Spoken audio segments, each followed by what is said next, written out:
Pour les besoins de l'adaptation cinématographique, certains détails ont dû être changés.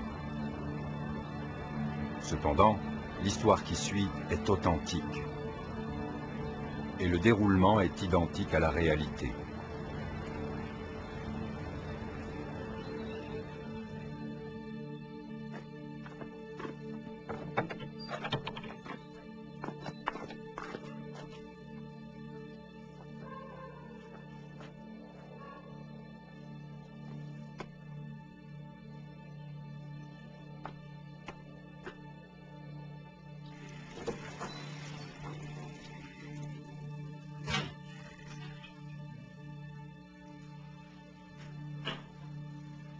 Bonsoir Ali.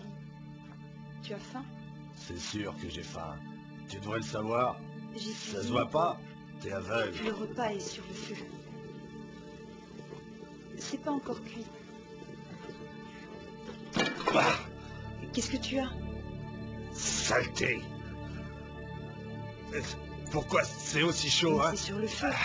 Tu pouvais t'arrêter. Et pourquoi tu l'as pas retiré du feu? Ça n'a pas fini de cuire. T'aurais dû le faire Oh, Ali, refroidir. calme-toi! Tu entends? Arrête, c'est pas ma faute! Tu l'as pas fait? Non, papa! Non, Ali, non! Arrête, lâche-moi! Je battais ma femme chaque fois que j'étais ivre. Oui, elle en porte encore les marques. Quand je réfléchis au passé, à mes faiblesses, à ma conduite envers ma femme, j'ai honte. Je la battais, oui, tous les jours.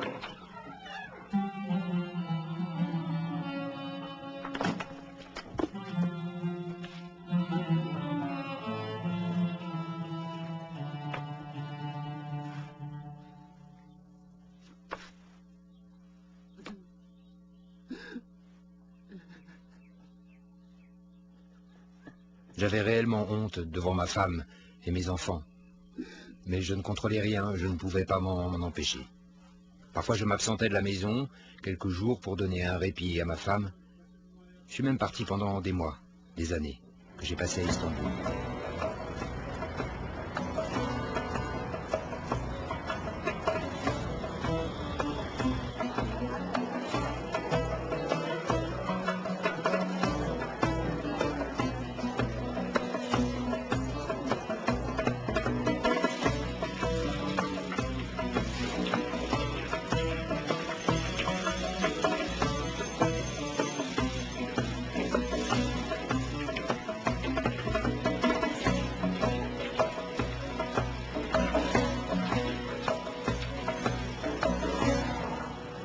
Alors, ça avance? Oui, chef, ça va, merci. Très bien. Continuez. Allez.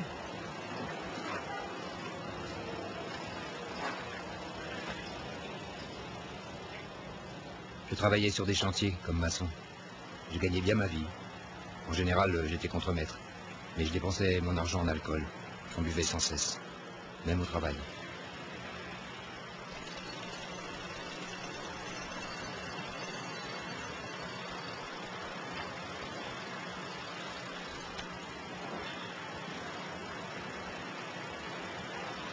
On voit encore.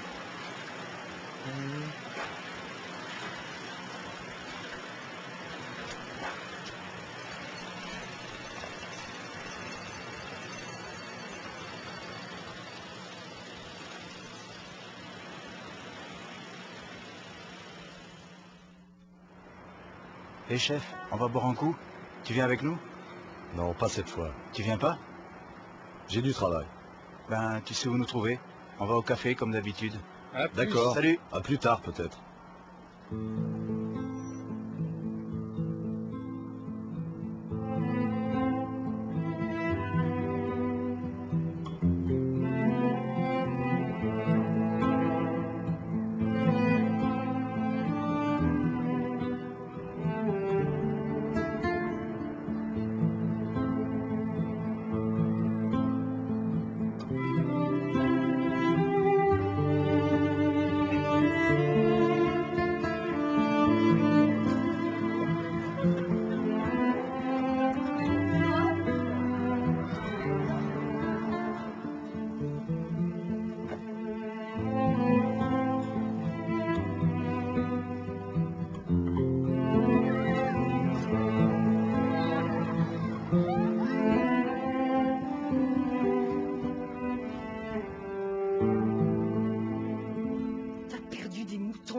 montagnes. Comment on va les payer? L'argent, on pousse pas sur les arbres. T'es qu'un incapable. Je demande à Dieu qu'il te punisse. Va-t'en, je veux plus jamais te voir.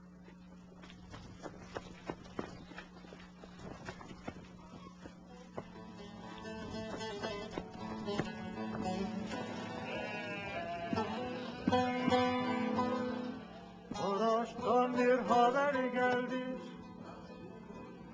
Karaş'tan bir haber geldi dediler ki.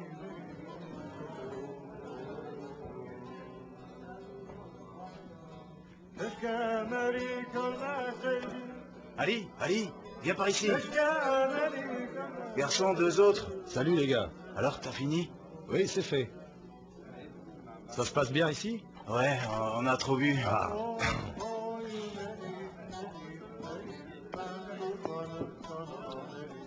Apportez-moi un aussi, merci. Oui.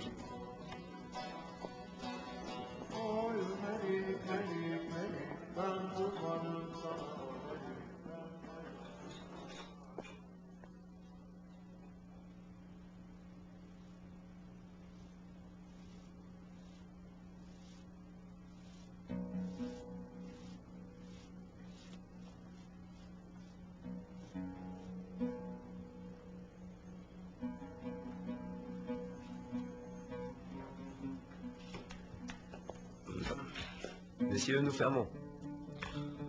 La note. Oui, tout de suite. 50 000 lire. Eh ben, j'ai pas 50 000 sur moi. Donne tout ce que tu as. Je vais payer la différence. Hein. Voilà ce que j'ai. Donne-moi un autre pour la route. T'as déjà bu beaucoup. Si j'avais bu tant que ça, je t'en demanderais pas un autre pour la route. Ok. Ah, mon Dieu.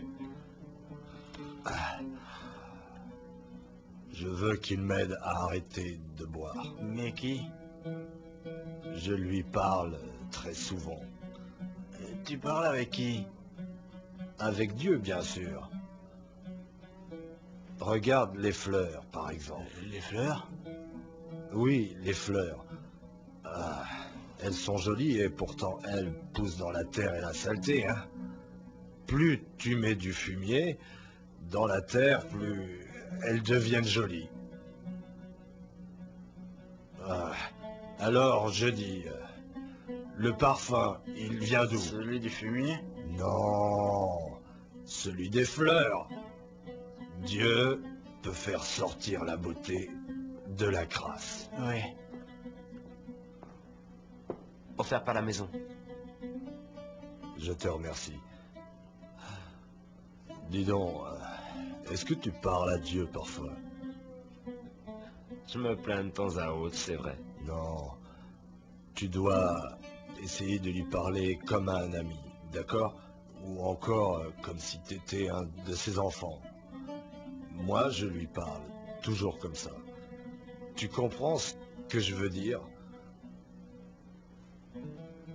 Dieu aime les enfants. On le sait tous. Mais moi, je peux pas rentrer chez moi. Quand je suis à la maison, je bats ma femme, je lui donne des raclées. J'ai peur de la tuer. C'est parce que je me saoule. Et je la frappe quand je suis sous. Je sais même plus qui je suis. Va en Arabie Saoudite. En Arabie Saoudite, L'alcool est interdit. Tu pourrais pas boire. Ce serait parfait pour toi. je pourrais pas. Oui, tu serais bien obligé d'arrêter de boire. Quel est ton métier? Construction, Lui, c'est le meilleur plâtrier d'Istanbul. C'est parfait. En Arabie, ils ont besoin de travailleurs comme toi. Les salaires sont bons là-bas. Crois-moi, tu ne vas pas arrêter de boire à Istanbul. Là-bas, tu t'en sortiras. Allah viendra à mon secours. Je te le souhaite. Dieu aide ceux qui d'abord essaient de s'en sortir par eux-mêmes. Allons, messieurs, ça suffit pour ce soir. On va rentrer chez nous. Santé. Je suis parti pour l'Arabie Saoudite. Pas pour le travail et l'argent, mais pour arrêter de boire. Je n'avais pas d'autre but que celui-là, et comme on m'avait dit que l'alcool était interdit, je m'imaginais que ce serait facile. C'était idiot car après m'être renseigné, j'ai su où je pouvais acheter de l'alcool. Alors j'ai recommencé à boire. Oui, que Dieu me vienne en aide. Je peux pas boire ici. Alors, t'as vraiment arrêté? Oui, j'ai arrêté, oui, je t'assure, je peux rien boire. Parce qu'ici, l'alcool est interdit. C'est pas facile d'en acheter. Alors j'en ai pas souvent. J'ai été prié à la Mecque. À la Mecque? J'ai fait le Umrah. Je voudrais faire le Hajj l'année prochaine. T'es contente? C'est une bonne nouvelle. Oui, très bonne. Tu Je sais, suis contente. je me mais- souviens, quand on était à l'école, dans les classes de religion, on faisait pratiquement rien. Sauf qu'on a appris quelques prières en arabe, hein. Tu t'en souviens? Maintenant, c'est différent. Je vais devenir un bon mari pour toi, tu verras. Je te promets que je veux plus boire. Zéra? Je te le répète, je veux plus boire. Zéra? Attention, Zéra? il vous reste plus Allô? qu'une minute. Zéra? Oui, Ah, je croyais que t'avais raccroché. tu nous manques. Je m'ennuie aussi de vous. Écoute, j'ai presque plus d'unité. Embrasse les enfants pour Quand moi. reviens-tu à la maison? J'envoie de l'argent à la fin du mois. Il ne reste plus d'unité, la communication va être coupée.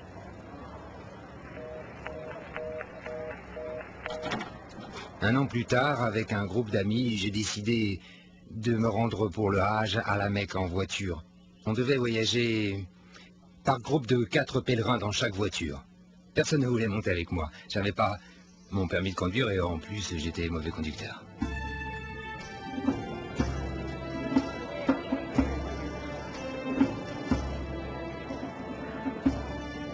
Au coucher du soleil, nous sommes arrivés à la Mecque. Et nous sommes entrés dans la foule des fidèles qui tournaient autour du Kaaba. Et après avoir tourné autour, nous avons récité les prières du soir. Moi, jamais je ne les avais dites, c'était la première fois.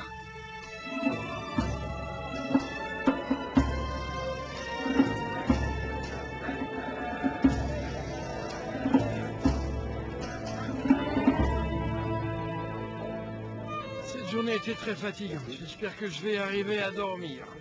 Moi, j'ai du mal à croire que je suis ici. Toute ma vie, j'en ai rêvé. C'est magnifique. Ça veut dire que Dieu a exaucé vos prières. N'est-ce pas? Ali, j'ai quelque chose à te confesser. À confesser. Comme beaucoup de gens dans notre pays, je sais que tu n'as pas été élevé avec des principes religieux. Alors je suis vraiment étonné que tu sois venu. Oui, j'avoue que ça me surprend que tu sois là. T'as raison. J'ai eu pas mal d'ennuis. Et maintenant, je veux que ça change. À partir d'aujourd'hui, je laisse mes problèmes loin derrière moi. J'essaie de devenir un bon musulman et un fervent pèlerin pour me racheter. Je veux arrêter de boire et vivre en paix avec mes enfants et ma femme. Nous sommes contents que tu sois là. Et on espère que Dieu acceptera tes prières. Ah, Inch'Allah. Merci. C'est encourageant. Mes amis, il est bien assez tard. Il faut qu'on aille se reposer. Que Dieu vous garde. Que Dieu te garde.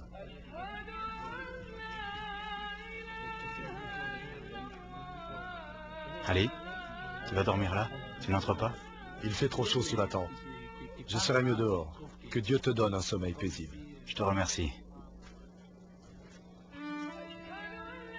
Assalamu alaikum.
Oh mon Dieu, comment aller jusqu'à vous?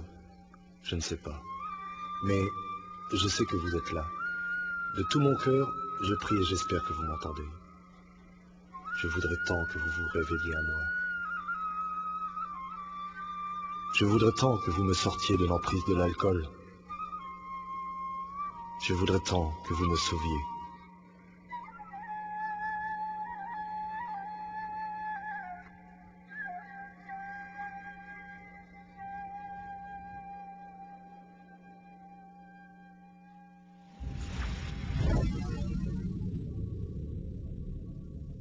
Tu m'appartiens. Je crois savoir qui tu es. Tu es Aïza. Je vais t'emmener avec moi. Si je pars, que deviendra ma femme? Que deviendront mes enfants?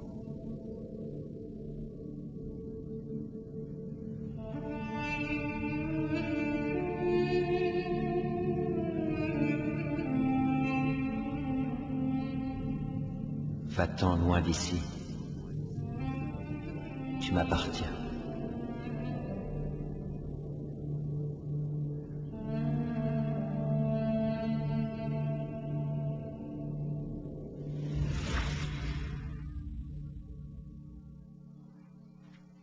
Quand je me suis réveillé après ce rêve, j'étais fou de joie.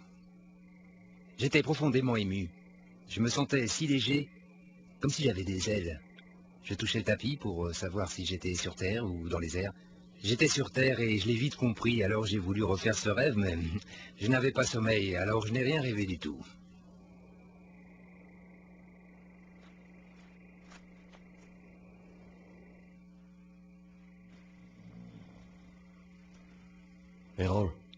Errol. J'ai vu Aïza. Hein? De quoi tu parles au juste? J'ai vu Aïza dans un rêve. Il est venu à moi. Allez, réveille-toi. Réveille-toi. Ali, qu'est-ce que tu dis?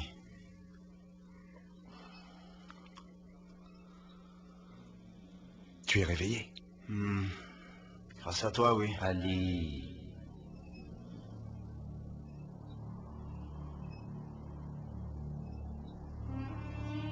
T'as entendu? Non. La voix. La voix de Aïza. Ali, je comprends pas ce que tu dis. La voix de Aïza. Tu as trop mangé hier soir. Tu as fait un mauvais rêve. Non. Ce rêve était merveilleux. Rayonnant. Tu crois que si je me rendors, je vais le revoir? Pas vrai? Pourquoi pas? Ça va être dur demain. Dors un peu.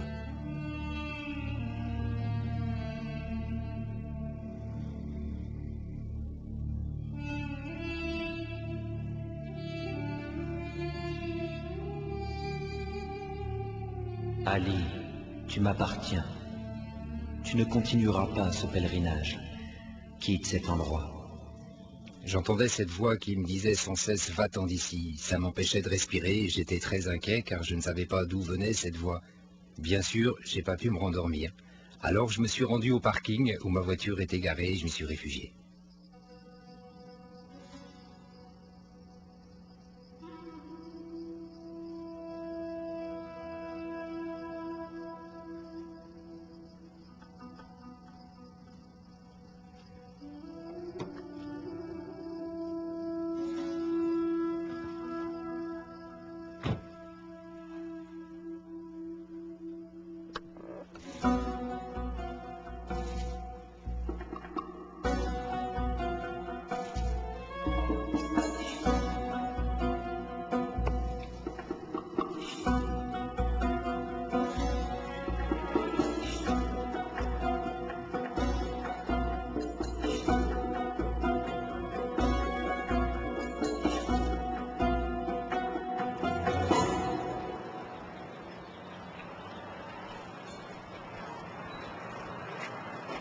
Ali? Qu'est-ce que tu fais là? Oui, je m'en vais. Qu'est-ce que tu as? Tu as passé la nuit ici? J'ai voulu dormir, mais j'ai pas pu. J'entends une voix. Tu entends une voix? Oh là, quel genre de voix? La voix de Aiza. La voix de Aiza? Je crois qu'Ali a passé une mauvaise nuit. En tout cas, on ne part pas de ça ici. On se retrouve chez Mina. Oui, oui, parfait. Je viens vous rejoindre.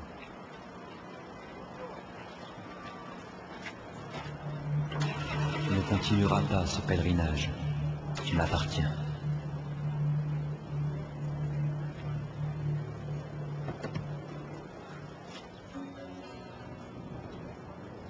Errol! Errol! Errol! Errol, je viendrai pas avec vous. Y a du nouveau? La voix me demande de quitter cet endroit. Et je vais obéir. Ali.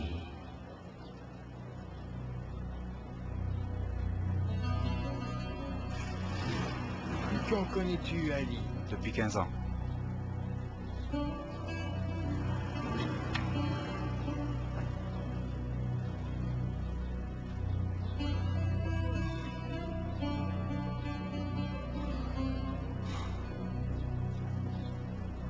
Je suis monté dans ma voiture et je suis parti pour Akba, la ville où j'avais mon travail.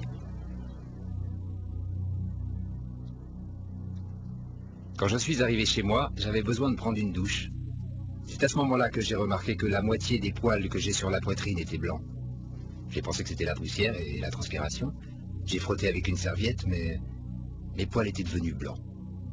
Puis une voix intérieure se fit entendre en moi. Elle me disait: je te montrerai des choses encore plus extraordinaires. J'avoue qu'à ce moment-là, j'ai eu peur.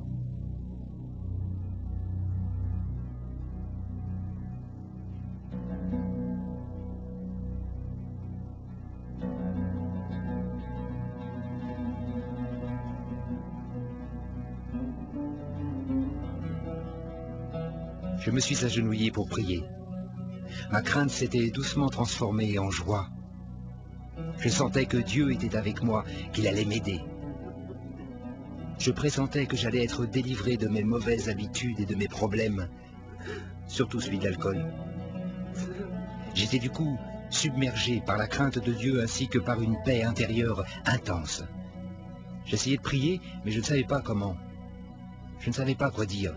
Alors j'ai dit simplement: oui Seigneur, à partir de maintenant, je ferai tout ce que tu me demanderas. Je ferai tout ce que tu me demanderas. Je ferai tout ce que tu me demanderas.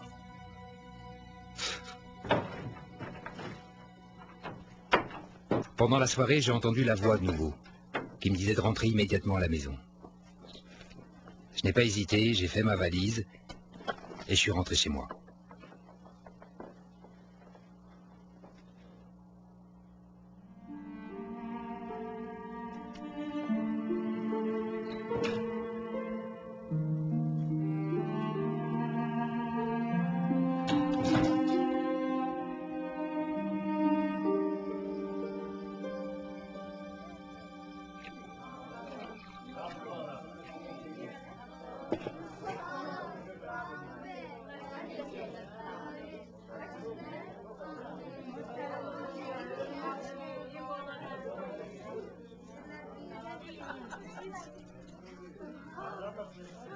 Tous mes voisins étaient venus chez moi pour me revoir.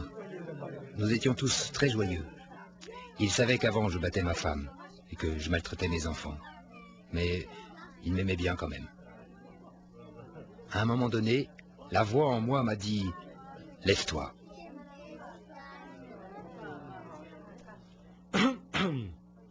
J'ai quelque chose à vous dire.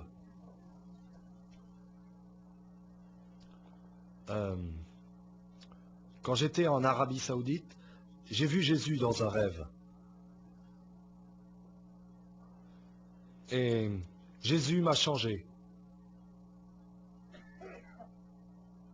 Je veux vous dire que désormais, je vais suivre Jésus.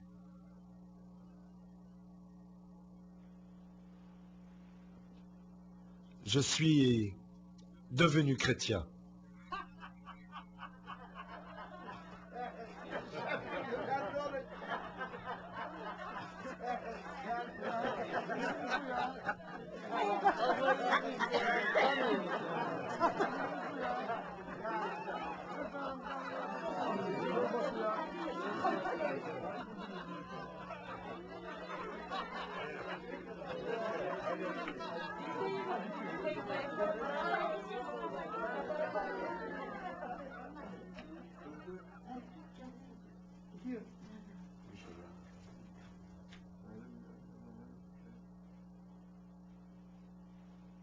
Allez, il est l'heure d'aller vous coucher. Allez.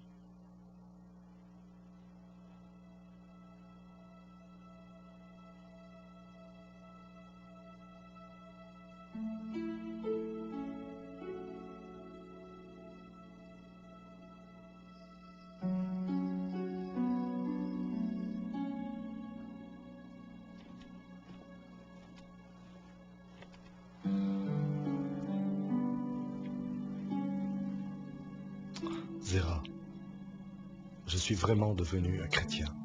Comment t'as fait? Comment devient-on un chrétien en Arabie Saoudite? Ça a commencé avec un rêve. Jésus est venu dans mon rêve et j'ai senti que mon cœur changeait. Et ça m'a donné une incroyable joie. Il m'a dit que je lui appartenais. Je suis heureux d'être à lui. J'ai beaucoup d'amour pour lui, mais qu'est-ce que je vais faire maintenant? Qu'est-ce qu'il y a? Tu as des ennuis?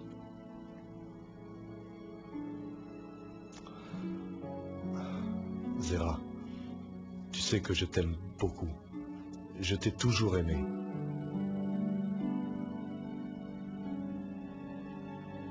Je te battrai jamais plus. Dieu m'a pardonné. Mais toi, est-ce que tu peux me pardonner? Ali, je te pardonne. Qu'est-ce que tu as pleuré? Mais qu'est-ce que tu as?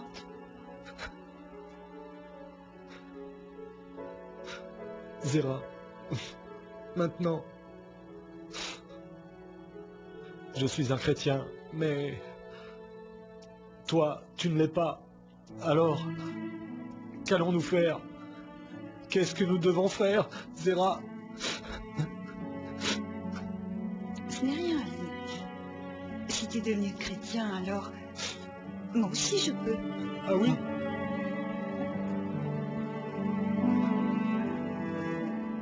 Ce soir-là, notre maison était remplie de paix. Cependant, Zéra et moi, nous ne connaissions pas un seul chrétien. Nous ne savions pas quoi faire. Mais j'avais besoin de travailler, alors je suis retourné à mon ancien travail. En Arabie Saoudite, j'ai fait ce rêve. Eh, vous êtes payé comme maçon, pas pour bavarder. Alors vous placez ces briques ou quoi? Oui, c'est vrai, chef.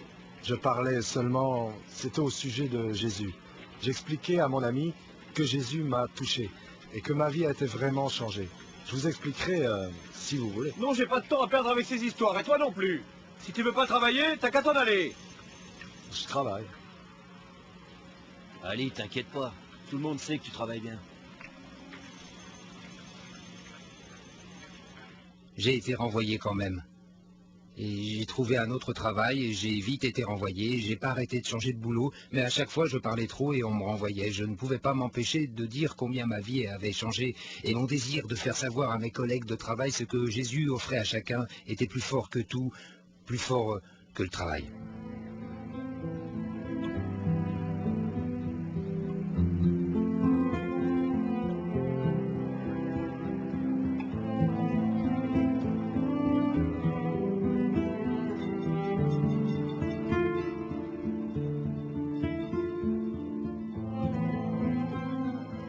J'ai alors décidé d'aller travailler à Istanbul.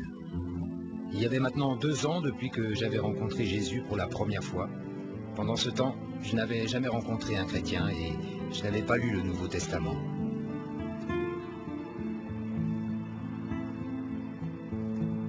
À Istanbul, j'ai trouvé du travail facilement. Les conditions étaient bonnes. J'envoyais régulièrement de l'argent à ma femme. Quand je lui parlais au téléphone, elle me disait en pleurant que je leur manquais, à elle et aux enfants. Son chagrin et ma solitude étaient difficiles à supporter, alors je me suis remis à boire. Mais pas autant qu'avant.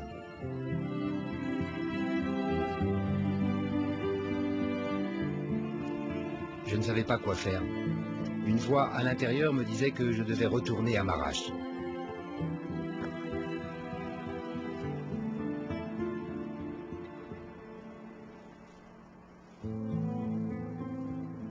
C'est à ce moment que je me suis souvenu que Jésus m'avait touché sur le front et j'ai compris qu'il allait m'aider.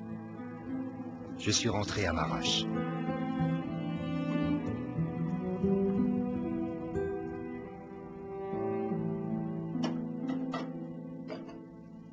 À Marache, j'ai trouvé un employeur qui appréciait la qualité de mon travail, même s'il n'appréciait pas ma foi. J'étais très heureux. Bonjour Zéra. Bonjour Ali. Ça sent bon. T'as cuisiné? Où sont les enfants? Ils jouent dehors. Tu veux que je les appelle? Non, non, il faut d'abord que le dîner soit prêt. D'accord, j'écoute la radio. Tu seras tranquille.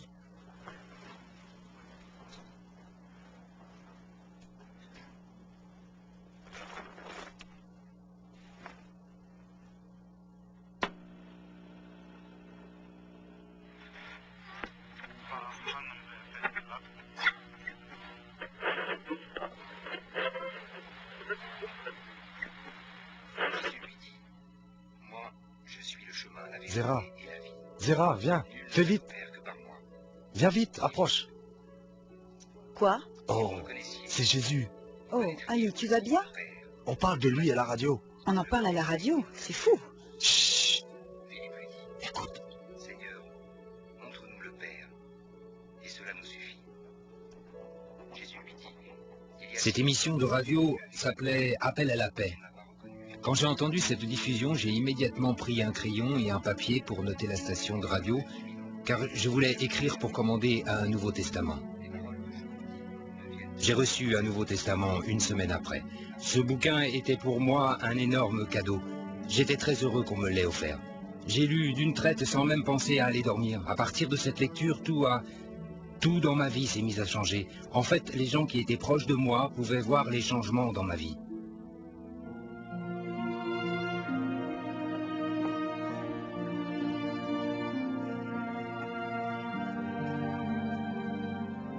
Maintenant, j'invite les gens chez moi et je leur pose à tous cette question.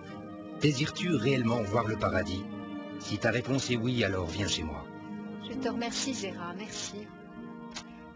Ali ne pourrait pas amener mon mari à lire le Nouveau Testament? En fait, ce n'est pas nécessaire de forcer ton mari. Le Seigneur l'attirera à lui par son amour. Je suis certaine qu'Ali parlera à ton mari, si ce n'est pas déjà fait. Ali est devenu une très bonne personne maintenant. C'est incroyable, je t'envie. J'ai eu une enfance extrêmement difficile. Je me sentais rejeté par ma famille qui ne m'aimait pas. Adolescent, je travaillais comme berger. J'étais persuadé qu'il y avait un Dieu, qu'il existait, même si je ne le connaissais pas. Je lui expliquais mes ennuis et il partageait mes peines. J'avais l'impression qu'il me réconfortait et je trouvais la paix en pensant qu'il était là. Il m'écoutait parler pendant des heures. Un rêve a changé ma vie parce que je cherchais le salut. Et j'ai su que je serais sauvé quand j'ai rencontré Jésus-Christ en rêve. Donc je vous dis, à vous qui êtes fatigués de vous débattre, cherchez le vrai Dieu et confiez-lui tous vos soucis. Ne soyez plus seuls à porter votre fardeau.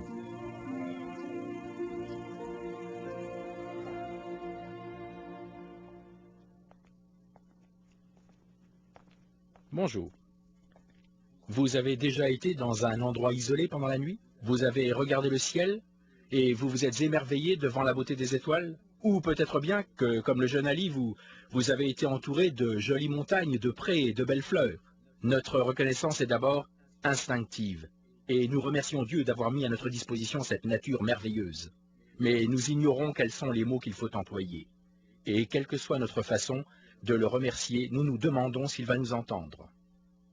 On a souvent dit que, dans le cœur de chaque homme, un vide persiste, un vide spirituel que seul Dieu peut combler. Un berger isolé, tel qu'Ali Pektas, parle à un Dieu qu'il ne connaît pas, mais il sent sa présence, alors il se dit qu'il y en a un, et qu'il est là. Le vide dans le cœur d'Ali l'a poussé à vouloir connaître Dieu. Il a désiré cette profonde relation avec lui. Et vous, chers amis, ressentez-vous ce vide en vous, ce vide que rien ne semble pouvoir combler? Dieu est tout près, bien plus que vous ne pouvez l'imaginer. Il frappe à la porte de votre cœur en disant « Je t'aime ». Donne-moi la permission d'entrer dans ton cœur.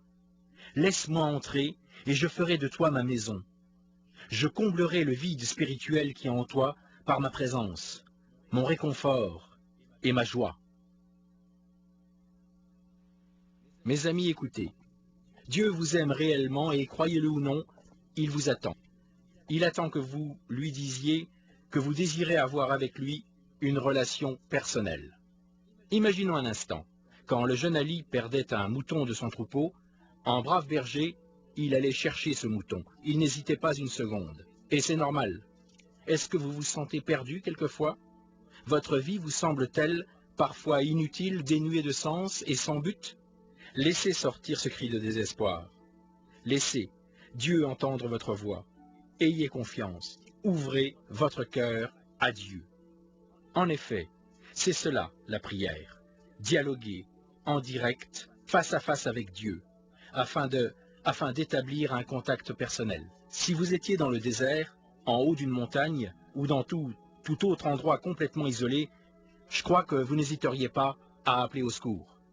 On nous enseigne, dans la Bible, que nous pouvons appeler notre Père et lui dire « Mon Dieu, je veux une relation père-fils avec toi » ou une relation père-fille, bien entendu. Ali est devenu croyant quand Jésus lui est apparu en rêve. C'était merveilleux. Merveilleux à tel point qu'il voulait essayer de se rendormir afin de vivre de nouveau ce beau rêve. Dieu pourrait choisir de vous apparaître en rêve à vous aussi. Mais vous devez savoir qu'il n'est certainement pas nécessaire d'avoir un rêve pour connaître Jésus-Christ comme Sauveur et comme Seigneur, et pour établir une relation personnelle avec lui. Cependant, vous devez prier, vous devez accepter Dieu dans votre cœur. N'ayez pas peur. Jésus a dit « Je suis le bon berger ». Souvenez-vous, il vous a tant aimé qu'il a donné sa vie pour vous. Le Seigneur, par le nom de Jésus, grâce à l'aide de son Fils, est disposé à vous accepter tel que vous êtes. Mais vous, êtes-vous disposé à l'accepter? Dieu est prêt à vous pardonner vos péchés en passant par Jésus. Tout ce qu'il vous reste à faire, c'est ouvrir votre cœur à Jésus. Si vous êtes prêt à faire cela, unissez-vous à moi pour prier dans la foi. Répétez les mots de cette prière après moi. Dieu du ciel, je te demande d'entendre ma prière. Je confesse que je suis un pécheur et j'ai la conviction que pour me sauver, tu as envoyé ton Fils Jésus. Sache que j'accepte Jésus-Christ comme mon Sauveur et mon Seigneur. Pardonne-moi mes péchés, rends-moi l'innocence et donne-moi la force de marcher sur tes pas. Exauce ma prière. Je te le demande au nom de Jésus-Christ. Amen.